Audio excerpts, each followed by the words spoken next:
20 minute में 20 खबरों में आपका स्वागत है। आपके साथ मैं हूं स्वप्निल। अगले 20 मिनट में आपको देश दुनिया की 20 ऐसी खबरें बताने वाले हैं जो इस वक्त न केवल सुर्खियों में है बल्कि दिलचस्प भी हैं, अहम भी हैं।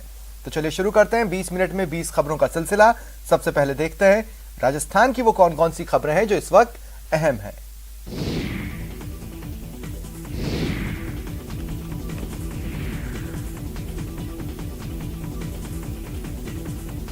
स्कूल में इतने आदमी स्मैक पीते हुए देखो, 2 3 4 भागते हुए। ये देखो, ये भागे, ये इस झाड़ में घुसे 4 आदमी। स्कूल के अंदर स्मैक पीते हुए ये भाग रहे, देखो। हैरान करने वाली ये तस्वीरें जालोर से आई हैं, जहां स्मैक नशेड़ियों का दुस्साहस बढ़ाता जा रहा है। जी हां, बेखौफ नशेड़ी इन दिनों राजकीय स्कूलों को निशाना बना रहे हैं और पुलिस मूक दर्शक बनी हुई सब कुछ देख रही है। मामला सांचौर क्षेत्र के कांटोल गांव के सरकारी स्कूल का है, जहां बदमाशों ने स्कूल का ताला तोड़ दिया और स्मैक पीने लगे। इस दौरान स्कूल के कर्मचारी गोविंद कुमार ने बदमाशों को ऐसा करने से मना किया तो बदमाशों ने उसके साथ मारपीट की और उसकी मोटरसाइकिल भी तोड़ दी। कोरोना काल में एक और जहां आम आदमी की मदद के लिए हाथ बढ़ाए जा रहे हैं, वहीं राजसमंद जिले में कुछ नर्सिंग कॉलेज आपदा को अवसर में बदलते हुए विद्यार्थियों की जेब काट रहे हैं। जी हां, कोरोना महामारी से भी राजसमंद जिले के कुछ नर्सिंग कॉलेज विद्यार्थियों से अवैध वसूली में जुटे हैं। पैसा नहीं चुकाने पर छात्राओं को नंबर काटने और कॉलेज में अलग थलग करने की धमकी दी जा रही है। हम सभी student Srinath education institute of nursing Dhoinda और बीएससी नर्सिंग कॉलेज से हैं और हमारी कोविड के हिसाब से हमारी ड्यूटियाँ नहीं लगाई गई है और हमारे से 15,000 बस फीस वसूली गई है और बस फीस नहीं देने पर हमें मतलब है ना फॉर्म नहीं भरने या फिर है ना रिजल्ट नहीं देने की धमकी दी जा रही। गौरतलब है कि सभी nursing students Shrinath BSc nursing college Rajsamand और Shrinath GNM nursing college Dhoinda के हैं। इन विद्यार्थियों ने सांसद दिया कुमारी, जिला कलेक्टर, मुख्य चिकित्सा अधिकारी, विधायक समेत दूसरे अधिकारियों से अवैध वसूली रोकने की मांग की है। यहाँ की सुरक्षा भी करो, यहाँ की देख रेख भी करो। तो मैं तो जवानों के लिए एक बार हाथ खड़ा करवाए तो भाई सब लगा होगा पेड़। नहीं, हमारा गाँव का तो सब जानकार से जागरूक से काई बात करे थे। तो खड़ा करवाओ तो देखा हाथ। हाँ, सब खड़ा कर दियो साहब, हाथ खड़ा कर दियो। अब पेड़ लगाऊंगा, ये देखो। हाँ, अब तो समझ गया। नुक्कड़ नाटकों के जरिए औषधीय पौधे लगाने का संदेश दिया जा रहा है। दरअसल प्रदेश सरकार ने घर घर औषधि योजना की शुरुआत की है, जिसके तहत घरों में औषधीय पौधे वितरित किए जा रहे हैं। इस योजना के प्रति लोगों को जागरूक करने और औषधीय पौधों का महत्व बताने के लिए दौसा में कला जत्था के कलाकार जगह जगह जाकर नुक्कड़ नाटक कर रहे हैं। तो आप भी अपील पर अमल कीजिए और घर में औषधीय पौधे लगाकर अपने अपनों की इम्यूनिटी बढ़ाइए। अरे पेड़ कुन्ने लगाए थे? मैं लगाया, बताओ। तूने बताया कौन? हाँ, पेड़ तो घर की काहे देख रेख करे थे? मैं तुम्हारा काम। कहते हैं प्रतिभा अपना मुकाम खुद ही पा लेती है। अपने शहर, राज्य और देश में जिस प्रतिभा को किसी ने प्रोत्साहित नहीं किया, उसे दूसरे शहर मॉरिशस में मुकाम मिला। परिणाम स्वरूप 9 वर्षीय मीत जोशी ने एक नहीं बल्कि 2 अवार्ड हासिल किए। मीत ने 1 मिनट में सर्वाधिक बड़े मंत्रों का उच्चारण कर रिकॉर्ड कायम किया और अपने अपनों का सिर गर्व से ऊंचा कर दिया। पिछले साल मार्च 2020 में मीत अपने माता पिता के साथ पूना से उदयपुर अपने नाना के पास आया था। तभी कोरोना संक्रमण के चलते लॉकडाउन लग गया। इस दौरान बच्चों को छोटे छोटे वेद मंत्र जैसे शक्ति मंत्र और महामृत्युंजय मंत्र सिखाए गए। मीत जोशी ने इन मंत्रों में अपनी रुचि दिखाई। इस बीच अपने पिता की मॉरिशस में जॉब लगने से पूरा परिवार वहां चला गया। मॉरिशस में भी मीत ने कई मंत्र सीखे और रिकॉर्ड बनाया। ओम राम ह्रीं ह्रों स सूर्याय नमः। ओम श्राम श्रीं श्रों स चंद्रमसे नमः। ओम क्रां क्रीं क्रों स भौमाय नमः। ओम ब्रां ह्रीं ह्रों स बुधये नमः। ओम ग्रां ग्रीं ग्रों स गुरुवे नमः। प्रदेश सरकार स्थानीय ग्राम पंचायत से जुड़े कार्यों के लिए 2 अक्टूबर से प्रशासन शहरों के संग अभियान की शुरुआत करने जा रही है। लेकिन इससे पहले ही राजसमंद जिला प्रशासन ने नवाचार करते हुए ऑपरेशन रिलीफ शुरू कर दिया है। इसमें ग्रामीण क्षेत्र की जनता को करीब 100 योजनाओं के जरिए राहत दी जाएगी। प्रदेश में इस तरह का ये पहला अभियान होगा। इसकी शुरुआत मंगलवार को राजसमंद पंचायत समिति सभागार में की गई। 16 अगस्त से शुरू होने जा रहे इस ऑपरेशन रिलीफ के पायलट प्रोजेक्ट में 3 पंचायत आत्मा, कुआरिया और बड़ा अरड़ा का चयन किया गया है। राजसमंद के समस्त क्षेत्रवासियों के लिए, विशेष तौर पर ग्रामीण क्षेत्र के लोगों के लिए जो अभी विभिन्न विभागों की योजनाओं से वंचित हैं, उनको उन योजनाओं से का लाभ पहुंचाने के लिए और जो वंचित वर्ग हैं, समूह हैं, उनको उस मुख्य धारा में लाने के लिए योजना है। दौसा जिले के बांदीकुई में बेटियों ने अनूठी मिसाल कायम की है। इन बेटियों ने पहले कैंसर से पीड़ित अपने पिता के इलाज में कोई कोर कसर नहीं छोड़ी और फिर पिता की मौत होने पर बेटे की तरह उनके अंतिम संस्कार में होने वाले रिवाजों को निभाया। कोमल, काजल और निधि ने विधि विधान से अपने पिता राजकुमार के पार्थिव शरीर को शमशान तक पहुंचाया और मुखाग्नि दी। खबर बांदीकुई के वार्ड नंबर 29 की है, जहां राजकुमार शर्मा पिछले 1 साल से कैंसर से पीड़ित थे। घर में कोई बेटा नहीं था और कमाई का कोई जरिया भी नहीं था।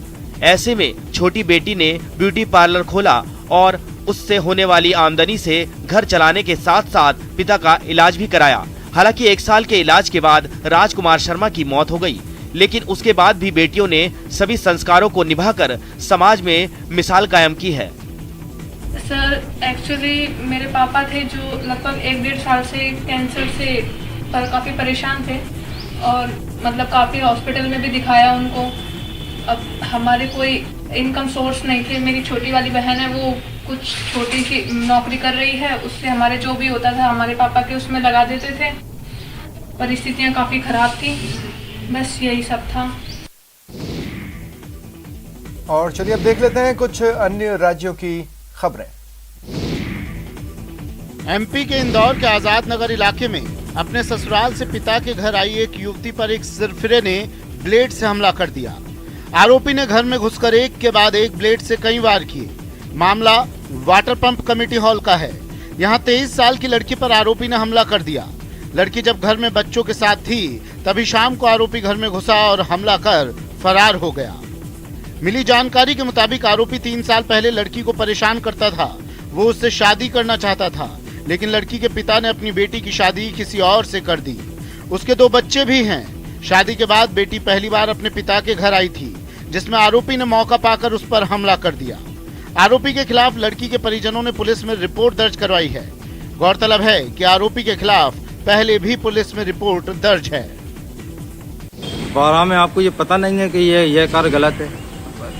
फिर आपके दोस्त कौन कौन थे? रवि का अकेला पता है और फिर बाकी को उसको पता नहीं है। बाकी को उसको पता है, मुझे तो एक ही का पता है। रुपए देने या फिर अंजाम भुगतने की चेतावनी देने वाला एमपी पुलिस से बच न सका। जी हां, रिटायर्ड शिक्षक से 8 लाख रुपए मांगने वाले को भिंड पुलिस ने पकड़ लिया। आरोपी 12वीं का छात्र है। मिली जानकारी के मुताबिक दबोह कस्बे के वार्ड नंबर 11 में रहने वाले रामेश्वर सेवानिवृत्त शिक्षक हैं। वहीं उनके बेटे और बहू भी शिक्षक हैं। रविवार की सुबह करीब 10 बजे बहू के मोबाइल पर किसी व्यक्ति ने फोन कर कहा कि उसे 8 लाख रुपए चाहिए। पैसे नहीं मिले तो उनके परिवार के लिए ठीक नहीं होगा। बहू ने ये बात अपने परिवार के लोगों को बताई। कुछ समय बाद उनके घर में पत्थर में लपेटकर एक चिट्ठी फेंकी गई, जिसमें भी 8 लाख रुपए देने की बात लिखी थी। इस घटना के बाद रामेश्वर शर्मा दबोह थाना पहुंचे और टीआई को पूरी घटना बताई। केस दर्ज कर पुलिस आरोपी तक पहुंचने की कोशिश में जुटी। साइबर सेल की मदद से आरोपी को पकड़ लिया। पुलिस के मुताबिक छात्र ने फ्री फायर गेम की आईडी खरीदने के लिए फिरौती मांगी थी। कचरा गाड़ी में बुजुर्ग का शव। हैरान परेशान करने वाली ये तस्वीरें एमपी के उमरिया जिले से आई हैं। जिले के सामुदायिक स्वास्थ्य केंद्र चांदिया की ये तस्वीर मानवता को शर्मसार करने वाली है। जिस शहर को स्मार्ट बनाने के लिए 100 करोड़ का बजट दिया जा सकता है, वहां के लोगों को जीवन की अंतिम यात्रा इस कदर करनी पड़ रही है। बहरहाल तस्वीर के पीछे की कहानी सुनेंगे तो आपातकालीन सेवाओं की दुर्दशा भी साफ हो जाएगी, क्योंकि सड़क हादसे के शिकार हुए घायल दंपति को मौके पर मौजूद लोग अस्पताल पहुंचाना चाहते थे, लेकिन बार बार फोन करने पर भी 108 एम्बुलेंस नहीं आई। जब तक जख्मी दंपति को अस्पताल पहुंचाया जाता, तब तक पति श्याम बिहारी श्रीवास्तव की सांसें थम चुकी थी, जबकि इलाज के बाद पत्नी की हालत ठीक बताई जा रही है। हम आपको बता दें कि ये पूरी घटना जिले के सबसे शिक्षित और जागरूक नगर चांदिया की है। मानवता को शर्मसार करने वाली इस घटना से शहर के लोग दुखी हैं और सरकार और सिस्टम को कोस रहे हैं। शोर, गुत्थम गुत्थी, कॉलर पकड़कर पीछे धकेलना और हाथ में लठ लेकर सामने वाले को ललकारना। सरेआम भिड़ंत की ये तस्वीरें यूपी के लखीमपुर खीरी से आई हैं, जहां सरकारी राशन दुकान पर राशन लेने में हुए विवाद में 2 गुटों में जमकर लाठी डंडे चले। इसमें एक महिला समेत 3 लोग घायल हो गए। मामला मितौली तहसील का है, जहां राशन लेने के विवाद में 2 गुटों में कहासुनी हो गई। बातों ही बातों में दोनों ही गुटों के लोग आपस में लात घूसे और लाठी डंडे चलाने लगे। बीच सड़क पर हुई मारपीट में महिला और पुरुष दोनों ही शामिल थे। काफी देर तक मौके पर अफरा तफरी का माहौल बना रहा। मारपीट की सूचना पर मौके पर पुलिस पहुंची और पहले ही दोनों गुट मौके से फरार हो गए। राशन वितरित करने वाली पिंकी देवी ने 4 लोगों के खिलाफ थाने में बदसलूकी की रिपोर्ट दर्ज कराई है। पुलिस का कहना है कि मामले की जांच के बाद दोषियों के खिलाफ कड़ी से कड़ी कार्रवाई की जाएगी। यूपी के बदायूं में महिला होमगार्ड की शादी से बौखलाए कांस्टेबल के तेजाब फेंकने का सनसनीखेज मामला सामने आया है। आरोपी कांस्टेबल ने अपने साथी के साथ मिलकर वारदात को उस वक्त अंजाम दिया जब महिला होमगार्ड ड्यूटी करके वापस घर लौट रही थी। घटना के दौरान महिला ने चेहरे पर मास्क लगा रखा था, जिससे उसका चेहरा झुलसने से बच गया, लेकिन गर्दन के नीचे का हिस्सा झुलस गया। मामले में पीड़ित महिला होमगार्ड ने आरोपी कांस्टेबल और उसके साथी के खिलाफ तहरीर दी है, जिस पर पुलिस ने आरोपियों के खिलाफ एसिड अटैक का मामला दर्ज कर अपनी जांच शुरू कर दी है। जानकारी के अनुसार तकरीबन 2.5 वर्ष पहले पीड़ित महिला कांस्टेबल की ड्यूटी उजानी कोतवाली में थी, जहां उसकी मुलाकात थाने में तैनात आरोपी कांस्टेबल कुमित से हुई, जिसके बाद दोनों के बीच प्रेम संबंध हो गए। आरोप है कि कांस्टेबल ने उसे प्यार के झांसे में ले लिया और उससे करीब 2 लाख की नकदी और 1 सोने की चेन ठग ली। ठगी का एहसास होने पर महिला होमगार्ड ने उससे संबंध खत्म कर दिए, जिसके बाद वर्ष 2021 अप्रैल माह में महिला होमगार्ड की शादी हो गई, जिससे कांस्टेबल बौखला गया था। बिहार के पश्चिमी चंपारण से एक हैरान करने वाली तस्वीर सामने आई, जहां बीच सड़क पर 2 गुटों में जबरदस्त मारपीट हो गई। इस मारपीट की वीडियो में दिख रहा है कि सड़क पर कई लोग झुंड में एक दूसरे से भिड़ गए। ये घटना पश्चिमी चंपारण के रजिस्ट्री ऑफिस के सामने की है, जहां जमीन की रजिस्ट्री को लेकर 2 पक्षों में जोरदार बहस हुई और फिर दफ्तर के सामने की सड़कें मानो अखाड़ा बन गई। इस महाभारत में महिलाएं भी पीछे नहीं थीं। पहले तो पुरुष ही आपस में धक्का मुक्की करते दिखे, लेकिन फिर एक महिला ने अपनी चप्पल हाथ में उठाई और दूसरे पक्ष के लोगों पर टूट पड़ी। इसके बाद तो दोनों तरफ के लोगों ने एक दूसरे को सड़क पर गिरा कर पीटना शुरू कर दिया। यहाँ तक कि एक आदमी ने तो पास की दुकान से झाड़ू उठा ली और विरोधियों पर हल्ला बोल दिया। सड़क पर चल रही इस मारपीट को देखने के लिए भीड़ भी इकट्ठा हो गई, जिनमें से कुछ लोगों ने इसका वीडियो भी बनाया। ये ड्रामा काफी देर तक जारी रहा और आखिर में वहां मौजूद दुकानदारों ने इस लड़ाई को शांत कराया। बिहार की राजधानी पटना में लगातार होती बारिश के बाद गंगा नदी का जलस्तर अब आबादी के लिए खतरा बन गया। पटना में गंगा का रौद्र रूप अब लोगों को डराने लगा है, जिसकी बानगी गांधी घाट की ये तस्वीरें हैं। वहां तो गंगा नदी घाट को पार कर सड़क तक आने को बेताब नजर आई। गहराई में मिलने वाले पेड़ पौधे किनारे पर दिखाई पड़े, तो वहीं पुल का मंजर और भी खौफ पैदा करने वाला था।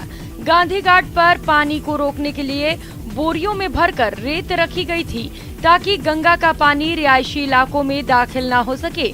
लेकिन उससे उलट सख्त हिदायत के बावजूद कुछ लोग गंगा घाट पर सिर्फ बढ़े जल स्तर को देखने चले आए, तो वहीं कुछ उसमें नहाते भी दिखे, जिन्हें पुलिस वालों ने डांट कर वहां से भगा दिया। गंगा के उफान को देखते हुए प्रशासन ने निजी नाव चालकों से नाव न चलाने की अपील की, लेकिन नदी पार कर रहे लोगों ने कहा कि उनके पास उसके अलावा और कोई भी चारा नहीं। घाट पर मौजूद मंदिरों की अंदर तक पानी ने दस्तक दे दी है। वहां लोग घुटनों तक भरे पानी में दर्शन करने पहुंचे। बिहार के मुंगेर में बाढ़ की स्थिति दिन ब दिन भयानक होती जा रही है। लोगों की मुश्किलें बढ़ती जा रही हैं। सोझी घाट स्थित डॉल्फिन पार्क में बाढ़ का पानी घुस जाने के कारण इसे एक बार फिर से बंद कर दिया गया है। वन विभाग ने इस पार्क से मां गंगा के मनोरम दृश्य के साथ साथ डॉल्फिनों को अटखेलियां करते हुए देखने के लिए बनाया है। कोरोना काल से ही बंद इस पार्क को जब अनलॉक के दौरान खोला गया तो लोगों की खासी भीड़ उमड़ पड़ी, लेकिन महज 4 से 5 दिन बाद से ही एक बार फिर बाढ़ का पानी घुस जाने के कारण इसको बंद करना पड़ा।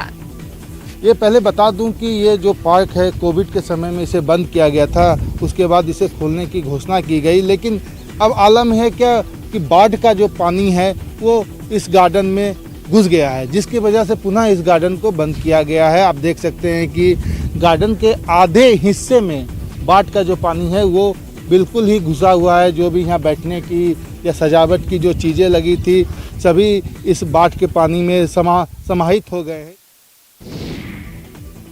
मास्क और सोशल डिस्टेंसिंग, ये दो ऐसे हथियार हैं जो कोरोना की वार को रोकने में कारगर साबित हो रहे हैं। यही कारण है कि घर हो, बाजार हो, शॉपिंग मॉल हो या शादी समारोह, हर जगह मास्क पहनना जरूरी है। बात शादी समारोह की करें तो दुल्हा दुल्हन के लिए भी मास्क पहनना अनिवार्य कर दिया गया है। जाहिर है शादी समारोह में मास्क के कारण दुल्हा दुल्हन असहज महसूस करते हैं, लेकिन तमिलनाडु के मदुरई के एक फूल बेचने वाले ने ऐसा मास्क तैयार किया है जो न दुल्हा दुल्हन की खूबसूरती में 4 चांद लगा देगा बल्कि खुशबुओं से भी भर देगा। मोहन नाम के इस फूल विक्रेता ने चुन चुन कर फूलों की कलियों को करीने से तैयार कर मास्क का रूप दिया है। मोहन ने ये मास्क खास तौर पर दुल्हा दुल्हनों के लिए तैयार किया है। सर्जिकल मास्क के ऊपर रंग बिरंगे फूलों से तैयार मास्क न सिर्फ मास्क की जरूरतों को पूरा करेगा बल्कि दुल्हा दुल्हन की खूबसूरती में 4 चांद भी जड़ देगा। फूल विक्रेता का कहना है कि ये मास्क लोगों को खूब रासा रहा है और शादी समारोहों में इसकी मांग बढ़ती जा रही है। इल्म की नगरी कहे जाने वाले देवबंद कस्बे के गांव मानिकी में इस बार स्वतंत्रता दिवस पर बड़े जश्न की तैयारी चल रही है। यहां गांव की ऐतिहासिक बड़ी जामा मस्जिद के परिसर में 58 फीट तिरंगा लहराकर स्वतंत्रता दिवस पर जश्न मनाया जाएगा। गांव में तैयारियां जोरों पर हैं और कार्यक्रम को लेकर पूरा गांव उत्साहित है। ग्राम प्रधान मामूर हसन की देखरेख में मस्जिद के बाहर टावर खड़ा कराया जा रहा है। तिरंगे को दूधिया रोशनी में नहलाने के लिए विशेष तरह की लाइटिंग का भी इंतजाम किया गया है। मुस्लिम बाहुल्य इस गांव की आबादी करीब 15,000 है। स्वतंत्रता दिवस के इस अवसर को लेकर गांव के बच्चों से लेकर बूढ़ों तक में काफी उत्साह देखने को मिल रहा है। ग्रामीणों का कहना है कि ये कार्यक्रम राष्ट्रवाद का संदेश देगा। अब गांव के लोगों को बेसब्री से उस पल का इंतजार है जब मस्जिद परिसर में लगे टावर पर तिरंगा आसमान को छूता हुआ दिखाई देगा।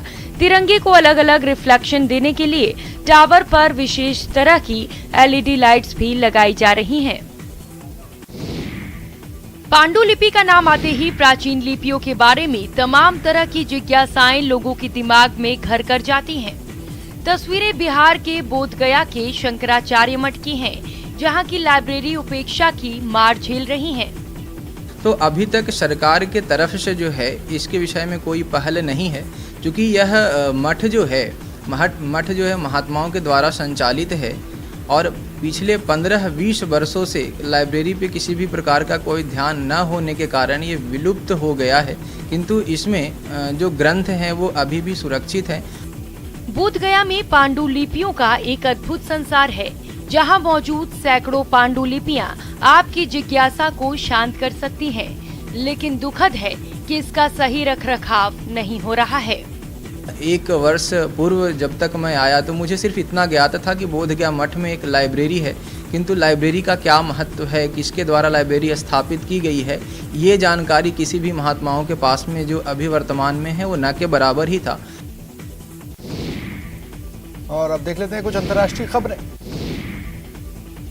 तुर्की के जंगलों में लगी आग के फैलने से एक बड़े इलाके में खतरा और बढ़ गया है। आग की चपेट में आने से अब तक वहां 8 लोगों की मौत हो चुकी है, जबकि सैकड़ों लोग बेघर हो चुके हैं, क्योंकि तेज लपटों ने मुगला प्रांत के एक बड़े हिस्से को अपनी जद में ले लिया है, जिसे बुझाने के लिए सैकड़ों दमकल कर्मी दिन रात जुटे दिखाई दिए, लेकिन तेज हवाओं ने उनका काम और बढ़ा दिया। इसके बावजूद दमकल कर्मियों ने हिम्मत नहीं हारी और धीरे धीरे आग बुझाने का काम जारी रखा। जमीन के साथ आसमान से भी लपटों पर पानी की बौछार की गई। इस काम में कई हेलीकॉप्टर्स लगाए गए। खबर है कि कुछ जगहों पर आग इतनी भीषण है कि दमकल कर्मी भी वहां नहीं पहुंच पा रहे हैं। यही वजह है कि आग तेजी से फैल रही है, जिसे देखते हुए अब तक सैकड़ों लोग उस इलाके को छोड़कर जा चुके हैं। लंदन के एक न्यूज चैनल के पुराने मुख्यालय के बाहर हजारों की संख्या में जुटे लोगों ने जमकर हंगामा किया। बताया गया कि वो लोग बच्चों को कोरोना वैक्सीन लगाने का विरोध कर रहे थे। साथ ही वो उस चैनल की कोरोना पर खबर कवरेज से भी नाराज थे, लेकिन उन्हें ये नहीं मालूम था कि वो चैनल वहां से कुछ वक्त पहले ही दूसरी जगह शिफ्ट हो चुका है, जिसकी इमारत के बाहर वो पहुंच गए, जहां उनकी पुलिस वालों से झड़प हो गई। पुलिस वाले उन्हें अंदर जाने से रोकने की कोशिश करते रहे, लेकिन वो प्रदर्शनकारी बड़ी तादाद में होने का फायदा उठाते हुए उन्हें धकेलते नजर आए, लेकिन पुलिस की टीम उनके सामने कमजोर नहीं पड़ी और वहीं डटी रही। इससे पहले वो लोग उस चैनल के पुराने दफ्तर की तरफ कूच करते दिखे। वो इतनी ज्यादा संख्या में थे, जितने लोग आगे बढ़ रहे थे उतने ही पीछे से आते दिखे, लेकिन उनमें कोई भी मास्क लगाए दिखाई नहीं दिया। काफी देर तक धक्का मुक्की के बाद पुलिस ने उन प्रदर्शनकारियों को सड़क के एक तरफ बैठा दिया। अमेरिका के कैलिफोर्निया से डरा देने वाली तस्वीरें सामने आई हैं। वहां शास्ता इलाके के जंगल में भयंकर आग भड़क उठी, जिसे बुझाने के लिए दमकल विभाग और फॉरेस्ट रेंजर्स ने एड़ी चोटी का जोर लगा दिया। आग पर काबू पाने के लिए आसमान से केमिकल की बौछार की गई, लेकिन इसका खासा असर दिखाई नहीं पड़ा। जमीन पर भी आग को बुझाने में दमकल कर्मियों ने अपनी जान झोंक दी। बड़ी बड़ी मशीनों की मदद से आग पकड़ चुके पेड़ों के पास खुदाई की ताकि आग आगे ना बढ़ सके, तो वहीं फायर ब्रिगेड की गाड़ी लगातार जंगल में पानी की नई खेप लेकर आती दिखाई पड़ी ताकि जल्द से जल्द उस आग को बुझाया जा सके। बताया गया कि जंगल जलने का सिलसिला रविवार को शुरू हुआ था और उसके बाद इसमें इजाफा हुआ। छोटी बड़ी मिलाकर अभी तक 107 घटनाएं दर्ज की गई, लिहाजा उस पर काबू पाने के लिए प्रशासन रात में भी काम पर जुटा नजर आया। फिलहाल इतना ही। नमस्कार।